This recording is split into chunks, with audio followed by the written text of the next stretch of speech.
professor Frank, mais uma revisãozinha aí para vocês. Veja bem, o conteúdo nosso da prova é continente asiático, então é Ásia o nosso conteúdo.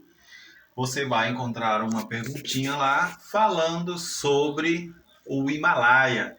Então, o Himalaia é uma grande cadeia de montanhas que está lá na Índia, Nepal, Butão, Paquistão, né? Afeganistão. Então, é uma cadeia de montanhas com grandes picos, né? Então, você vai verificar que são 50 milhões de anos de que está em construção, né? Desde a pré-história, de eras geológicas passadas, aliás. Você vai verificar que lá nessa região montanhosa do Himalaia, você vai encontrar o monte mais alto do mundo, né? É o Monte Everest, que tem cerca de 8.848. Aqui a gente verifica muitas pessoas buscam o Everest anualmente para enfrentar esse desafio de subir no monte mais alto do mundo. Além do Everest, existem outros grandes montes lá na região da cadeia de montanhas do Himalaia. Vale destacar também que o Himalaia ele tem uma importância muito grande na existência das monções. Vocês acompanharam comigo nas aulas que monções são ventos. Só que você precisa entender que esses ventos eles vão alterar a direção de acordo com a estação do ano. Por exemplo, aqui onde você está vendo essa letra A de alta pressão, você vai verificar que esse processo vai ocorrer no inverno, que é a cadeia de montanhas do Himalaia ganhando pressão. Se é uma montanha, vai ter gelo bem alto, vai ter gelo. Então, esse vento no inverno vai direcionar-se dentro do continente asiático, levando frio, derrubando as temperaturas, nevando. Isso no inverno. Então, veja bem, monções são ventos. Você vai verificar, então, que no inverno, esses ventos vão se deslocar da parte terrestre, lá do Himalaia, para espalhando frio, espalhando neve, frio, dentro do continente asiático. Então, no inverno, vai baixar as temperaturas. Agora, as monções, quando é em outra estação, que é o verão, esses ventos vão ganhar pressão em outro lugar, em outra posição. Então, eles não vão mais sair da parte continental em direção ao oceano. A direção será outra. Então, no verão, esses ventos de monções, eles vão ganhar força, vão ganhar pressão lá no Oceano Índico, e eles vão direcionar-se do Oceano Índico, levando umidade para a região da Cordilheira do Himalaia. Se ele vai vir do oceano, ele vai levar umidade. Então, esses ventos, durante o verão, vão favorecer a fortes chuvas. Então, o que são monções? Monções são ventos.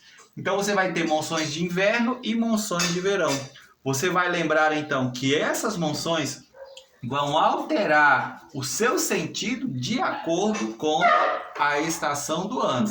Quando é no inverno, ela vai sair lá do Himalaia e esfriar o continente. Quando é no verão, esses ventos vão ganhar força lá no Oceano Índico e vão levar umidade para formar fortes chuvas dentro do continente asiático, principalmente na região do sul, sudeste asiático, Filipinas, China, Índia. Toda essa região vai ser influenciada. Você verifica aqui na imagem uma enchente, fortes chuvas, monções de verão, né? Chuvas fortes lá dentro da parte da Ásia, né? Então, monções são ventos. Bem, não tem como não falar de Ásia e não lembrar de dois importantes países. São eles, a Índia, que em 2025, né, 2024, ela se tornou o país mais populoso do mundo. E aí, a Índia, ela tem hoje 1.463.000.000 de pessoas. É quase 7 vezes a mais a população do Brasil. Lembrando que a Índia é do tamanho do Nordeste. Então, lembre-se, a Índia é o país mais populoso do mundo, com mais de 1 bilhão de pessoas.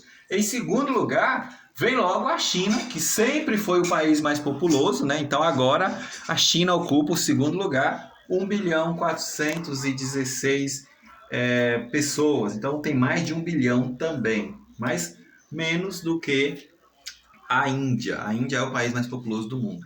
Quando se fala em Índia, a gente também não pode esquecer de falar sobre a religião dos indianos, que é o hindu. Então, o hinduísmo é a religião da Índia. Lembre-se que lá eles têm um rio sagrado, que é o rio Ganges, que todos os anos eles vão tomar banho nesse rio.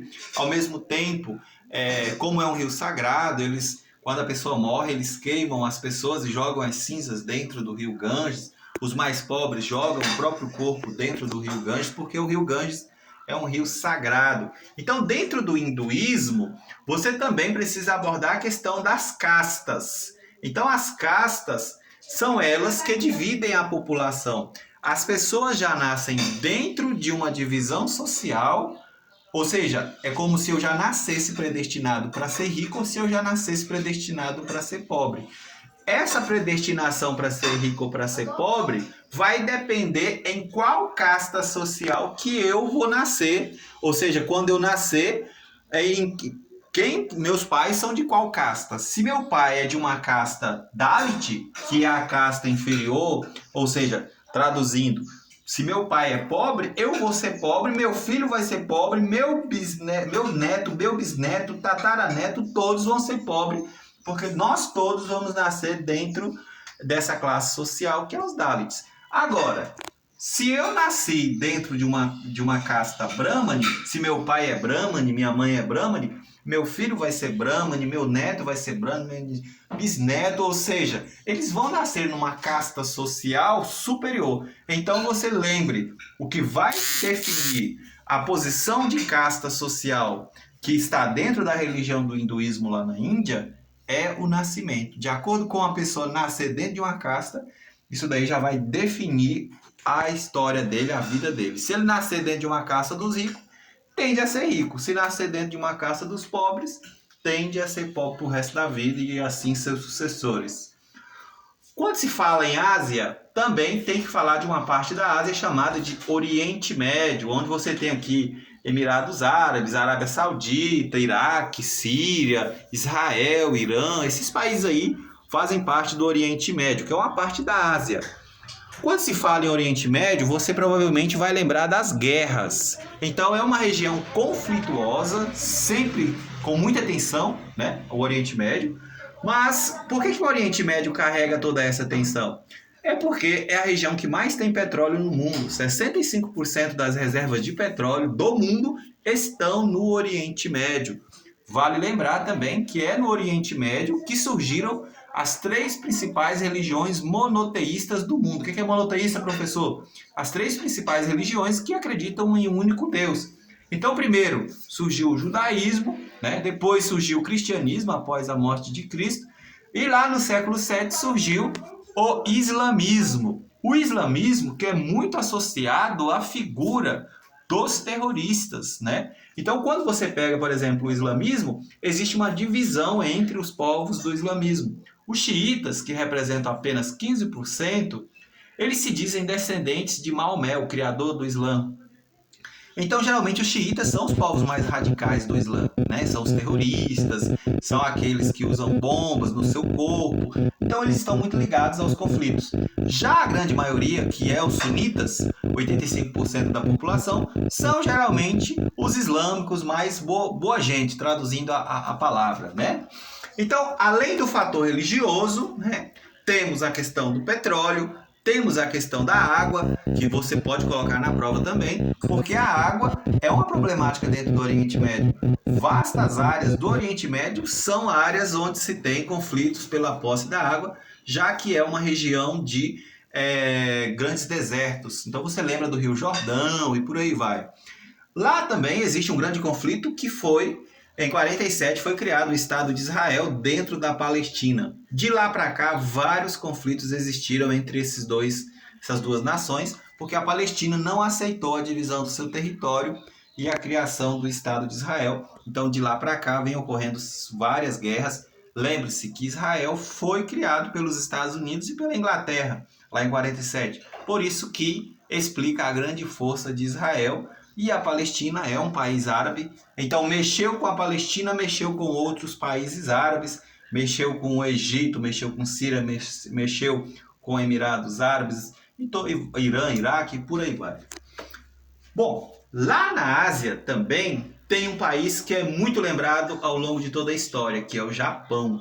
Isso porque no dia 6 e no dia 9 de agosto, aqui eu cometi um erro, mas é dia 6, Hiroshima.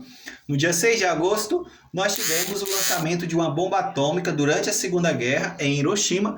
E no dia 9 de agosto de 45, a segunda bomba atômica, que foi na cidade de Nagasaki, isso no Japão. Vale lembrar que as bombas atômicas foram lançadas no contexto da Segunda Guerra Mundial. E os Estados Unidos foi o país responsável pelo lançamento dessas duas bombas atômicas. Ele lançou as bombas com a desculpa que, mas antes ele lançar as bombas para encerrar a Segunda Guerra, do que ele provocar uma invasão por terra, porque, segundo ele, provocaria muito mais mortes. Então, as duas bombas atômicas foram lançadas no Japão no contexto da Segunda Guerra Mundial. Bom, mas lá na Ásia também tem um país que ele provoca tensão. É o único país totalmente socialista, o país mais isolado do mundo, né? É a Coreia do Norte. A Coreia do Norte ela surgiu lá durante a divisão das Coreias nos anos 50.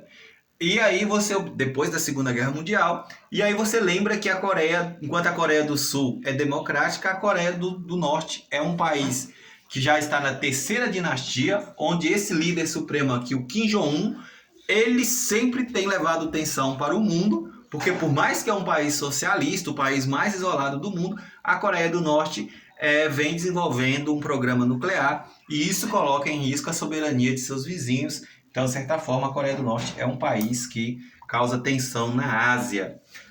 Também não podemos deixar de abordar uma política que vigorou lá na China entre os anos de 79 e 2015, que foi a política do filho único.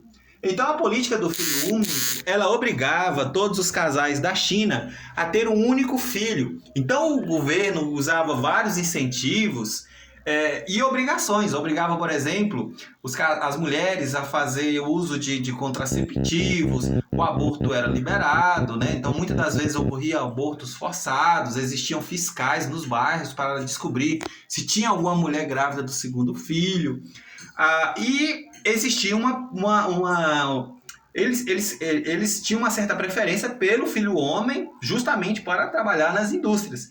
Então, você nota aqui que a figura da filha mulher está apagada. Os chineses, por essa preferência ao filho homem, a China hoje é um país que tem mais filhas, que tem mais homens do que mulher. A quantidade é gigantesca de homens a mais do que mulher. Qual foi a consequência desse processo? A China envelheceu, né? Houve uma redução drástica da taxa de natalidade na China. E a China, com isso, o objetivo central dessa política do filho único era melhorar o padrão de vida das pessoas. Vale lembrar que a China introduziu o socialismo no ano de 49 e com isso levou muitas pessoas à fome na China. Inclusive tem uma fala que diz o seguinte, que na China toda pessoa tem um parente que morreu de fome. Então a ideia de ter um único filho era reduzir as desigualdades dentro do território da China. Já que estamos falando de China, a China é a segunda maior economia do mundo e é o país mais industrializado. Provavelmente dentro da sua casa tem muita coisa que veio da China, assim como em todo o mundo tem alguma coisa que foi fabricada na China. Mas por que a China é essa potência econômica? Você vai ter que escrever isso lá na prova.